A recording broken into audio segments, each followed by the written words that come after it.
idea behind what an agency should look like in the future, the first point I'm making is that it should look like what it was supposed to look like 20 years ago, and it should look like what it is today.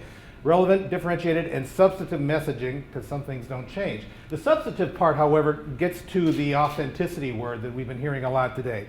Because of this transparency challenge that didn't exist when we were doing all of the work we did back in both in branding and advertising over the last 20, 30 years that I've been doing it, you could get away with more than you can today, and as you've all heard, you can't do that now. So substantive actually is becoming a much more important concept. It gets into things like brand purpose, which I'll touch on in a minute.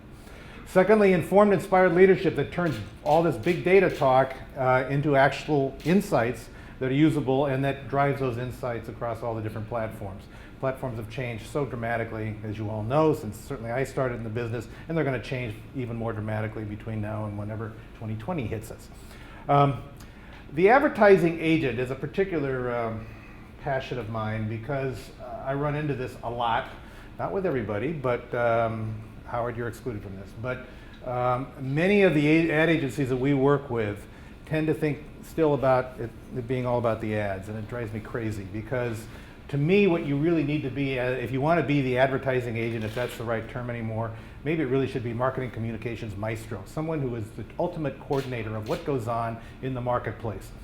Able to conceive, construct, coordinate the full range of creative communication services. So that means you have to be knowledgeable across every platform. We have a young generation that is getting there, but I am concerned, and I speak at a lot of schools, such as Wharton, and I don't see training yet that really speaks to that broad spectrum. It's always about, this is about PR, or this is about advertising, or this is about research, or this is about being a good business developer, but it's the coordination of those things that is the thing that I find is missing with most of our, or what most of our clients are looking for. So, what do you do to have to prepare for that? I made up a word. Act as a true multi-communilingual partner. Sounds vaguely dirty. Versus just being a creative shop. We all talk about creativity and it's really important, but it isn't just about creating something that's going to get a Cannes Award, I don't believe. It has to really do a lot of different things and work everywhere. Understand all the channels of communication. I've already said that. Master how, when, and where to optimize and deliver the most compelling message. The most engaging message relevant to a customer, and then agency without borders, a non-linear approach. Be willing to outsource specialists. This is really tough for all of us. We all have our P&Ls.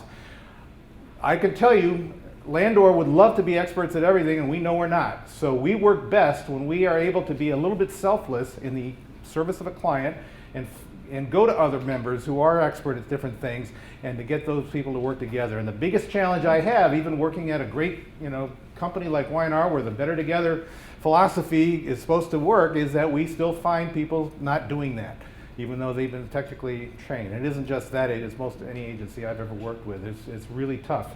Howard and Doremus were a great exception to that I obviously still talk about today.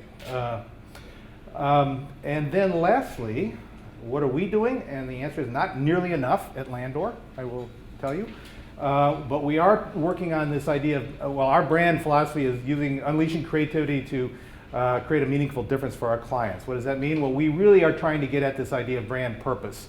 How do we help clients go beyond what great positioning is into something that is substantive and relevant inside and outside? And this is all language that you've just heard from other people. We're trying to expand our offer behind traditional branding services. We use a thing called opportunity mapping. It's nothing more than looking at where a brand idea could ultimately take you. It may have nothing to do with a logo or with an ad. It might be what is your experience when you are walking by and your cell phone goes off because you've just walked by a sign that has now triggered a message. And what is that going to sound like and be like, and how does that relate to what the brand story is supposed to be ultimately? And this is really about the total customer experience management idea that we all, I'm sure, have an interest in, but it's really difficult to do well. And I don't think any of us are really doing it well yet. And then finally, the one thing that I know ad agencies can provide that clients will always, I believe, will always want is that creative spark. We do owe them that, and that is something we can, I think, contribute because we're outside the box theoretically. But we need to use that to drive insight, process, and strategy to achieve those objectives, and we're trying to retool our own processes at Landor to do that better. I'll let you know in a year or so how successful we are. And finally, I believe that every one of us in this room, number one, the fact that we're here is a great thing. We're all at least open to all these different ideas. And I do hope that the end result of all of this is that we'll start to look at a broader perspective of what marketing really is as opposed to our own specific disciplines. And that's the end of my story.